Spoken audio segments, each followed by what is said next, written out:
Menthol cigarettes have a significant impact on the health of African Americans, contributing to heart attacks, lung cancer, strokes, and other diseases. Joining us right now to talk about this, bring my guests up, please.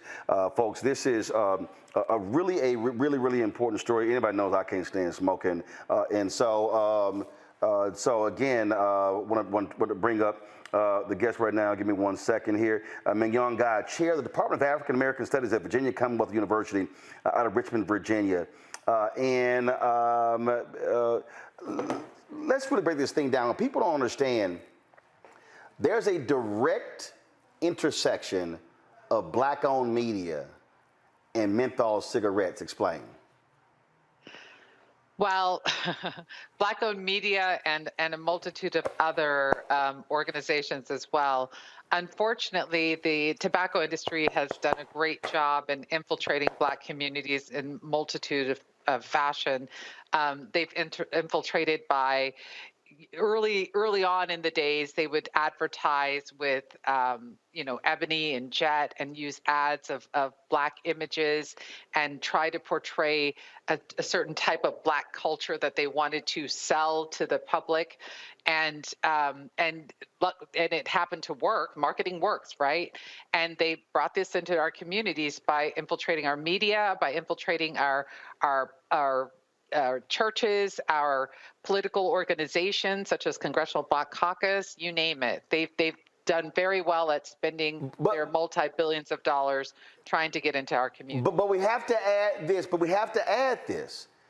And the reason that happened is because all of the other advertisers would not advertise in Black media. So as a result, if you were Ebony, if you were Jet, if you were Black newspapers, if you were Black on radio, all these other companies would not advertise in Black-owned media.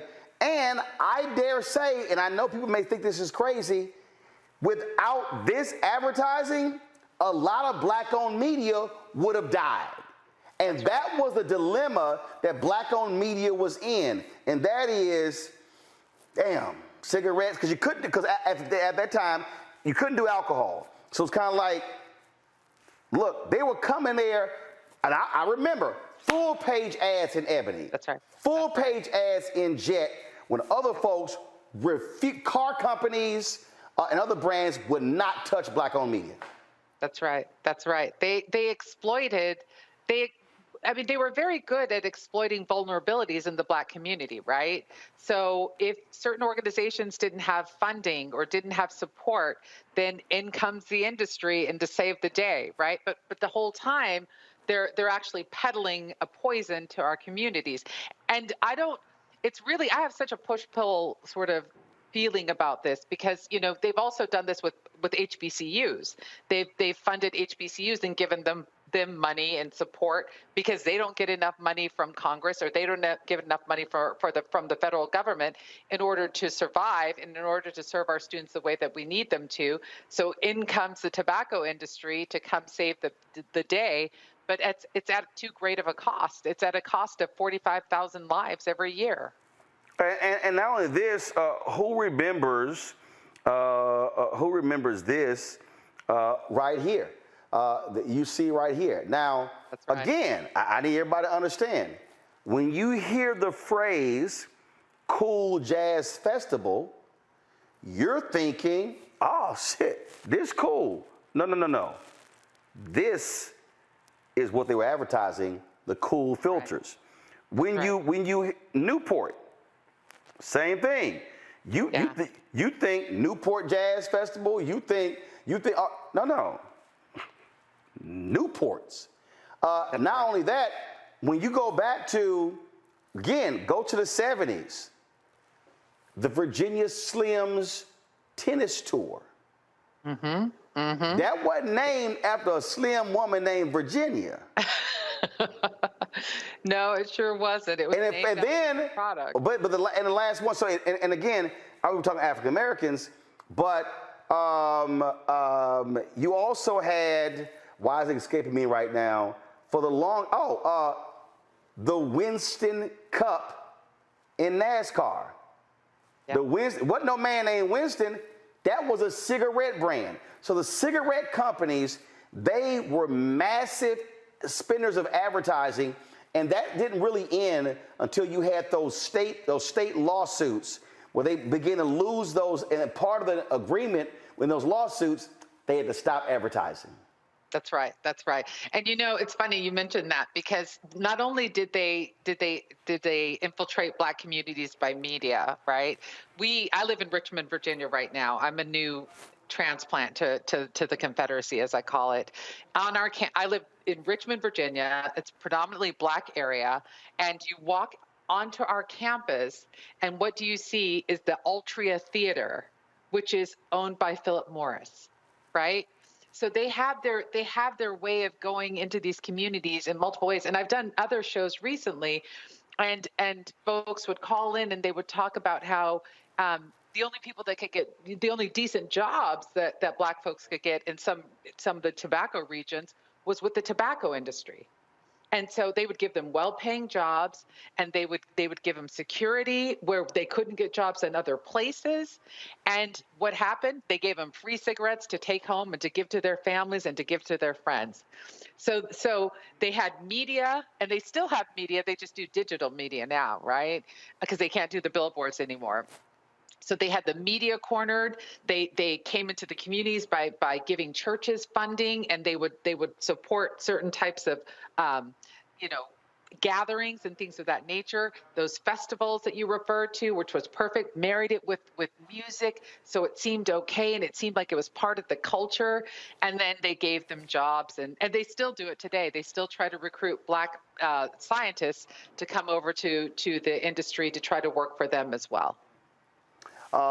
Again, it's just one of those things people really don't understand how deep this went. Deep. And then when you talk about those events, it was literally buying tables at every Black event, Black conferences. I mean, it was extremely deep in the Black community. Questions from my panel. Candace, you're first. So we've been talking about this push and pull. As you said, they provided money to media companies and they provide jobs. But I've been reading about this push and pull too, in terms of Black clergy and store owners saying, hey, listen, you can't just get rid of these menthol cigarettes, because people are going to find other ways around it, and you're going to be taking away business from us. So I'm wondering, what's your response to that for people saying this is going to hurt us economically? We have to do something else, because prohibition is never going to work. Didn't work with alcohol, didn't work with abortion, hasn't worked with a lot of stuff. So before she answers that, I'm gonna tell you something. So, and again, people need to understand how they buy off people. And let me be perfectly clear: the ads that you see running for this campaign, we're being paid to run those ads. I got no problem saying that. But I despise cigarettes. I'm allergic to smoke. So I would say ban all that shit. I'm perfectly fine with it. But here's what I need people to understand. It was a few years ago. So you got two Black chambers. You have the Black Chamber of Commerce that Harry Alford runs, okay? And they always paying them to do stuff. I'm being straight up. Then you got U.S. Black Chambers, Inc. So a few years ago, when this issue came up, all of a sudden we see these news releases, and Alford's group was saying, oh no, we can't support this because this is gonna hurt the Black-owned convenience stores. That was what they were using. I got an email last year from a Black political operative who you see on television on one of the networks trying to stop the FDA ban on menthols. And they pulled in some prominent Black pastors and Black lawyers. So they were trying to book them on my show. And I was like, hell no, that shit ain't happening. And then, of course, Politico later did a story on the Black civil rights and folks and lawyers who were being paid off.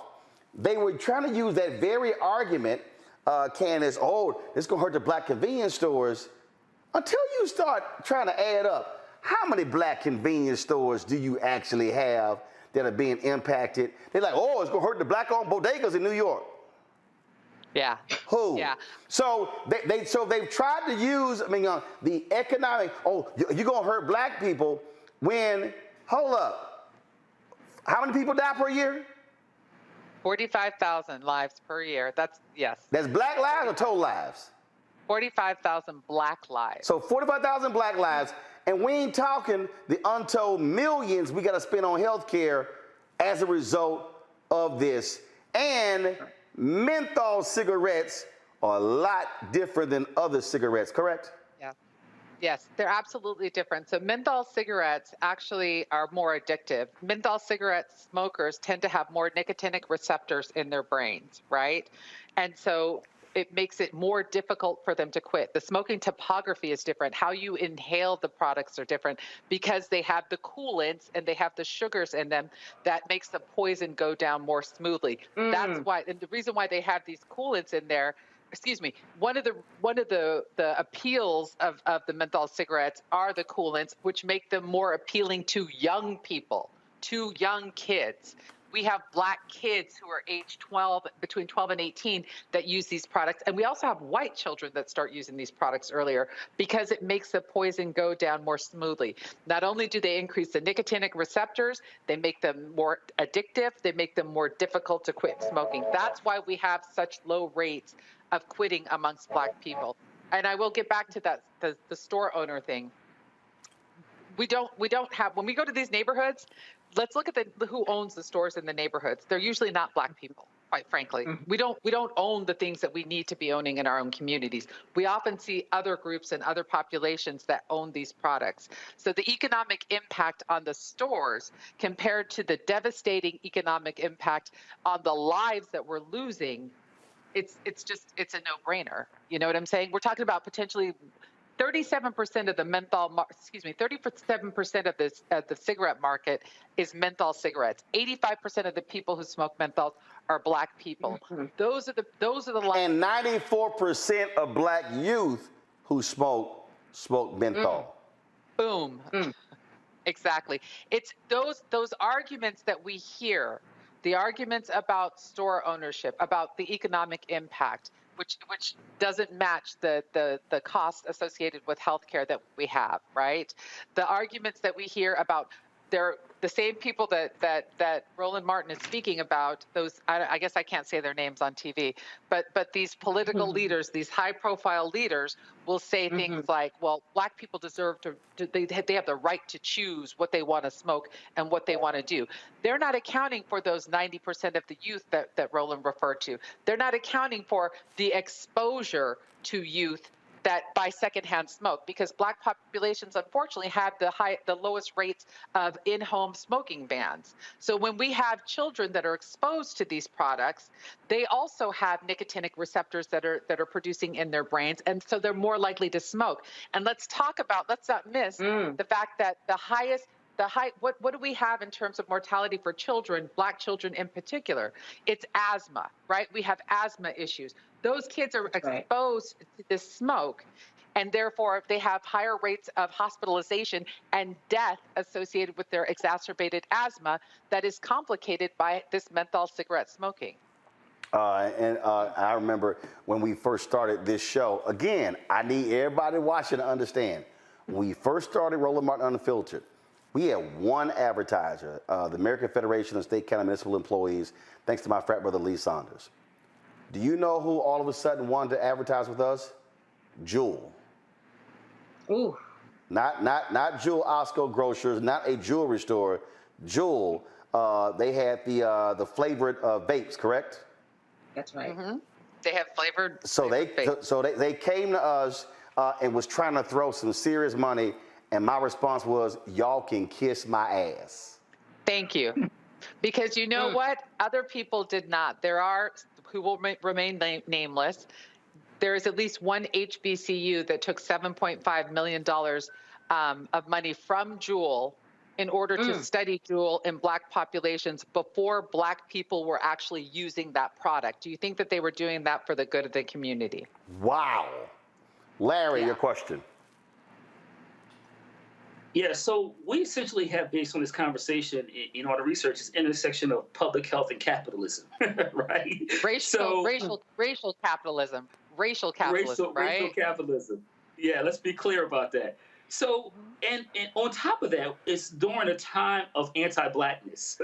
So all these black people are dying. We're talking about how much money it costs, obviously healthcare, and also the counters, as Roland talked about in terms of what it costs black entrepreneurs. And so I was curious in terms of what you think the argument is, considering capital, black, racial capitalism, public health, and anti-blackness. What is the argument you make to policymakers about why this is an important issue? Mm. The fact that menthol is in our neighborhoods. Let's make it very clear. The tobacco industry, as I'm a chair of Black Studies, right? The tobacco industry was studying Black communities. Thank you for showing this. The tobacco industry was studying Black communities before my discipline even existed. They were looking at the woes and the lack of civil rights and all of the oppression that was happening in these communities. They used redlining, these racist tactics, in order these vestiges of racist tactics that actually continue into the present with residential segregation. They used these racist maps that the federal government gave them in order to target Black communities and sell these products. And somehow it's now been contorted and distorted to think that somehow menthol is naturally part of the Black community. No, this was a concerted effort, right? So my argument to these individuals is that this is to take this out of our communities. This is reparations, because what they've done is they created the roadmap for these products to go into our neighborhoods.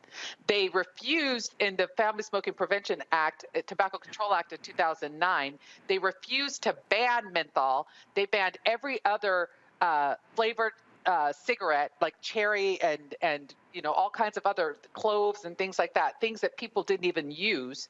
They refused to. They banned all of these because these are what white kids might use, and they kept menthol on the market, which was 85% of the Black population that was using them. So my argument is this is reparations. My argument is this is a chance to clean up this poison and this drug that you have permitted this industry to infiltrate into our communities. So before I go to Joe's question, this is a political story from last year. And again, here was the new argument they tried last year, okay? They tried last year to say, oh, that this is going to lead to over-policing of Black communities. And so this was April 28th, 2002. So concerns about over-policing threaten to stall a ban on menthol cigarettes and undermine the major tobacco regulation a decade in the making. And so you literally had CBC members. You had, the article says here, Reverend Al Sharpton, civil rights attorney Ben Crump, and relatives of George Floyd have argued that the rules, should they take effect, will give law enforcement another reason to target Black people. You literally had this. This was in their story. Then this story says members of the Congressional Black Caucus are divided, but an aide to the group said that the push from civil rights leaders over recent weeks has caused members to give greater thought to what could be potential unintended consequences. And so Donald McKeechin, who has passed away, he was quoted in here as well. And so again, what you had here was different arguments being targeted.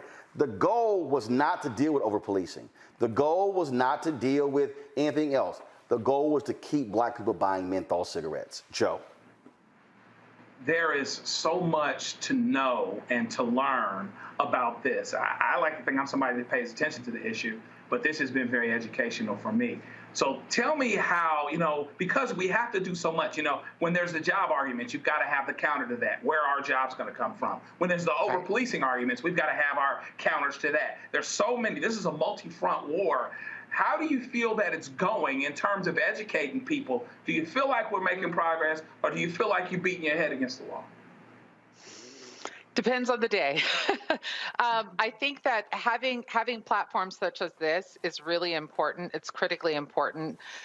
Being able to, most of the arguments that have been presented today, and the ones that were in the news, such as the hyper-policing and over-policing in Black and brown communities, which is another topic, and I do want to make sure that I acknowledge the fact that police brutality and hyper-policing and over-policing is an issue. If I could have a moment just to clear it up to your audience, because I really want to address this. This ban is potentially the potential ban, because I'm not even sure that they'll even do right by us and actually do what they should and ban it. The ban is at the manufacturer's level. It is at the manufacturer, the wholesaler, the distributor, and the retailer. It is not at the individual unit of analysis. It is not for a Black person that if they happen to get a menthol cigarette somehow that is smoking it, that has no effect on them, right? So the argument of policing is a little bit problematic simply because of the fact that the ban is at the industry and those who are selling it, not at the people who may get their hands on it, right? That's the first thing that I wanted to say. The second thing is that I'm concerned about the thought that we can't do both. How come, we want to talk about save Black lives against police brutality, but we don't want to save Black lungs when it comes to cigarettes and cancer and every other disease, actually, because cigarettes actually affect every organ in the body. And we know that Black people have more comorbidities than anyone else, right? So we can't save both lives in both cases. You know what I'm saying? Does it have to be an and or? Can't it be a both and? Can we actually deal with corrupt policing and racist police officers that do exist? And can we also save the lives of children and adults that use these products, that are addicted to these products, that we don't even have good evidence-based practices to help them quit, right? So it's not like people always want to say to me, well, Mignon, if people want to quit smoking menthol cigarettes, they'll just quit. No.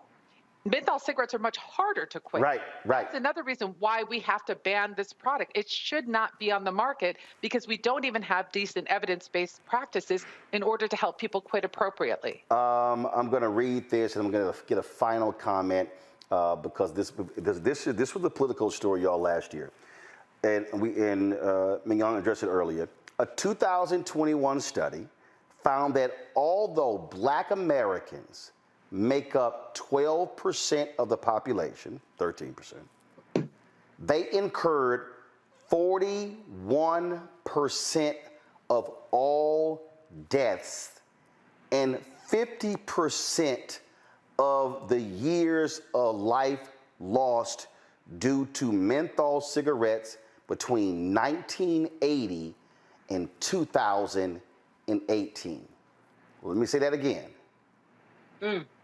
We make up 12 to 13% of the population. But of the people who die to menthol cigarettes, we make up 41% of the deaths and 50% of the years of life lost. Years of life lost means income lost, family time lost. That has a direct impact on our ability to create wealth. That actually makes it even more economically difficult on our families because we're dying younger. And while we are then dying because of that, we're incurring higher medical costs, putting our folks in more economic danger as well. So that's right. Folks need to understand that. Candace asked the point earlier, in her question, and isn't it correct? Because again, for the people who say, because I think she asked, people are going to say, oh, they can always get this here. There was a dramatic decrease when those lawsuits were successful when it came to folks smoking.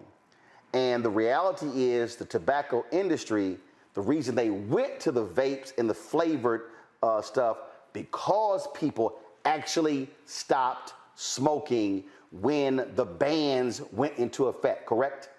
That's right. And we also see in Canada has already banned menthol cigarettes. Other countries have banned menthol cigarettes. We are holding on to it because we have menthol cigarettes are 37% of the market, 85% of the Black people who smoke menthol. We're throwaways in this country. Boom. Right? But we're throwaways in this country. They left us on the table in 2009, and if we give them the opportunity, they'll leave us on the table again, right? And yes, people will quit. When you talk to smokers, I study tobacco. When you speak, and I'm a former smoker, so I could even speak from that viewpoint, that vantage point. When you Ooh, Lord, thank God you a former smoker, because we couldn't get along if you were smoking. Go ahead, I'm sorry. No, but hey, come on, it's a folly of youth. So, but when you speak to smokers, the vast majority of people who smoke want to quit. They want to quit, right? So we're not talking about imposing something on them that they don't already want. The vast majority want to quit. It's very difficult. It's very hard. It's harder to quit smoking cigarettes than it is to quit heroin. This is a fact. So when we're talking about this, we really need to understand that what we do with this potential ban, because I'm not convinced it's going to happen. I'm not speaking. I do work on the FDA's Tobacco Scientific Advisory Board. So I'm telling you in advance, I'm not speaking on behalf of the FDA. I'm speaking on behalf of Mignon Guy, a Black woman who lives in America. And I have very rarely seen the federal government do right by Black people, which is why I call this reparations, because this is the time for them to get it right. And one more thing I want to say to you before we wrap up. One thing that we have to be really cognizant of is there's so much counter market, there's so much misinformation and disinformation that the industry is putting out right now. And a lot of the arguments that we're talking about are exactly those arguments. When you get on the FDA calls to listen to comments, you hear people that it's on the phone, so you can't see what they look like, but you hear them say, well, I'm a Black police officer in this neighborhood, or I'm a white police officer in this neighborhood, and I'm worried that if we ban menthol, then we'll have more policing in Black neighborhoods. When have you ever heard a police officer say that they are worried about hyper-policing, police brutality, and over-policing in Black neighborhoods? These people are being paid. These people are being paid. And the industry it's a multi-billion-dollar industry. They have a lot of money to pay these people. Yep. Right? We already know that they paid Black people in California to vote against, to go protest against the ban that they, thank God, got through in California. Yep. But there was already an ad out that showed that they were getting paid $80 an hour for 2.5 hours of work to get Black people to come out with T-shirts, almost looking like the ones that were like, Blacks vote for Trump, right? To vote against the ban on menthol. So they're taking our own people to vote against our own interests, to save our own Black lungs and to save our own Black lives. Yep. We cannot allow this to happen. We absolutely cannot allow this to happen. And again, I just need people to understand, they wanted to pay me a lot of money to advertise Juul on this show. And I said no. And so to our audience, when I'm talking about when we're fighting these advertising battles, when I'm talking about when I'm asking you to contribute and give, do understand why. It's because there are folks who want to come to us, and yes, these tobacco companies, and for me, on principle, it's an absolute no, period. But guess what? If we don't have this show, we can't counter the messaging. And so you have to understand, and that was the trick that they used against Black-owned media in the 70s, and the 80s, and the 90s. And I'm talking about they had 26 and 52-week ad buys for newspapers, which is unheard of, and they had 12-month ad buys in magazines when no other major advertisers were willing to give them the kind of money. So just understand what Professor Guy is laying out. It was a clear play on Jim Crow racist policies, filling the void, knowing full well we needed the money. But what it also did was it gave them an inroad into our lungs and our households, and we are paying the price. Professor Guy, we appreciate it. Thank you so very much. Look forward to having you back. Thank you so much for having me. I really appreciate it. And thank you for keeping the good fight. Thanks a bunch. All right, folks, back to our Roland Mark Unfiltered video in just one moment. For decades, the tobacco industry has deliberately targeted Black communities and kids with marketing for menthol cigarettes. It's had a devastating impact on Black health. Tobacco use claims 45,000 Black lives every year. It's the #1 cause of preventable death. In the 1950s, less than 10% of Black smokers used menthol cigarettes. Today, it's 85%. Ban menthol cigarettes. Save lives. When you talk about Blackness and what happens in Black culture, we're about covering these things that matter to us, speaking to our issues and concerns. This is a genuine people-powered movement. There's a lot of stuff that we're not getting. You get it, and you spread the word. We wish to plead our own cause. Too long have others spoken for us. We cannot tell our own story if we can't pay for it. This is about covering us. Invest in Black-owned media. Your dollars matter.